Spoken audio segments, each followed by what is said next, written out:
Internautes de Rio Plus, bonjour. Bienvenue dans votre rubrique Point du jour. Fini le dispositif protocolaire qui imposait la mobilisation de toutes les autres autorités de la République pour accueillir le président de la République à son retour de voyage. Une nouvelle rupture est actée. Le président ne veut pas voir les autres autorités civiles et militaires perdre une demi-journée de travail juste parce qu'elles doivent aller l'accueillir à son retour de voyage. Désormais, pour ces voyages de protocole et les heureux ne se feront qu'au départ. Informe-t-on du côté de la présidence. En politique, l'ancien président de la République, Abdoulaye Wade, a reçu ce mardi le pôle des porte-parole, quelques membres de la communication digitale et la secrétaire nationale en charge de la communication. C'est à travers un communiqué que le Parti démocratique sénégalais a révélé cette rencontre. Il a longuement discuté avec les jeunes autour des valeurs telles que la loyauté et la conviction, rapporte la note. Nafi Diallo de souligner toujours via ce communiqué que Maître Wade a insisté sur le travail et a appelé à la formation des jeunes. L'audience a pris 2 tours d'horloge, un temps qui a permis à l'ancien chef d'État de délivrer un cours magistral sur le parcours du PDS, sur son pédigré personnel. Il a évoqué le prochain cinquantenaire du PDS, un événement pour lequel, précise le communiqué, le président Wade a également donné une ligne directrice aux porte-parole et à ses adjoints pour une meilleure communication du parti, adaptée au contexte certainement. Abdoulaye Wade s'est dit rassuré car selon lui la relève est assurée par une belle jeunesse éduquée mais aussi pleine de valeurs. Il en a profité pour formuler ses prières pour le pays. La gestion du programme des domaines agricoles communautaires PRODAC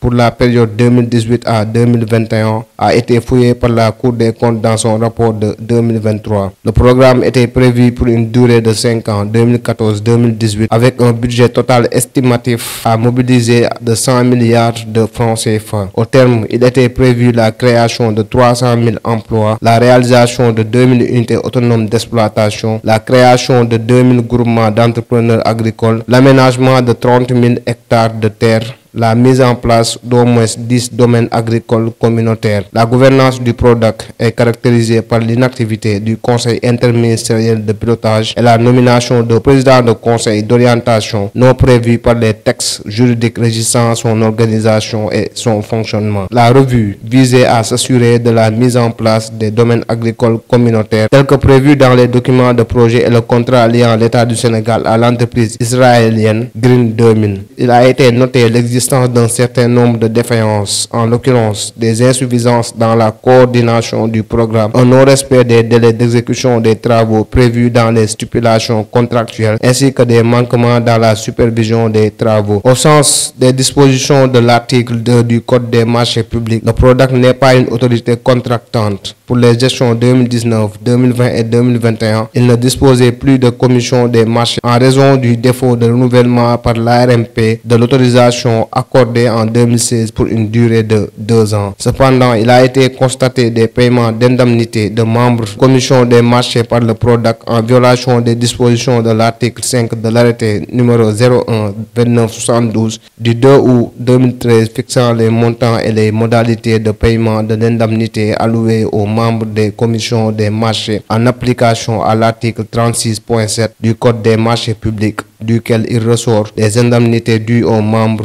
et aux rapporteurs des commissions des marchés des autorités contractantes sont imputables sur les rubriques de leur budget prévu à cet effet. Au total, 600 000 francs CFA payés au titre d'indemnité de commission de marché ont été régulièrement imputés sur le budget du PRODAC. Ils sont toujours dans le rapport où la Cour des comptes a procédé au contrôle de la gestion de la direction de l'administration générale et de l'équipement du ministère de l'élevage et des productions animales gestion 2016-2019. La Cour a constaté des irrégularités quant à la nomination des gestionnaires des comptes de dépôt non conformes à l'arrêté 21-136 du 21 novembre 2017, le paiement d'un montant de 30 millions de francs CFA sur le compte de dépôt au profit du maire, du crédit non justifié d'1 milliard de francs CFA versé sur le compte du dépôt numéro 368.8.044. L'organe de contrôle a également noté une absence d'arrêté portant organisation de la DAGE du ministère de l'élevage l'élevage et des productions animales. En sport, l'escrimeuse sénégalaise Ndeye Binta Diong a obtenu le week-end dernier sa qualification aux Jeux Olympiques Paris 2024. Au terme du tournoi de qualification olympique continentale d'Alger, le pays sénégalais a remporté l'épreuve individuelle du tournoi d'Alger selon l'APS, en battant en finale l'Algérienne Charline Kaya Boukhalifa. Avec cette qualification, Ndeye Binta Diong va participer à ses deuxièmes Jeux Olympiques. Elle avait déjà participé aux Jeux Olympiques de Tokyo en Japon en 2021. Le pays, cette fois championne du Sénégal, plusieurs fois médaillée aux Jeux africains, de jouer la liste des 5 athlètes sénégalais qualifiés pour Paris 2024, prévu du 26 juillet au 11 août. Il s'agit entre autres de Louis-François Mendy, athlétisme, Babacar Diop, taekwondo, Koumba Seck, Yves Bourtis,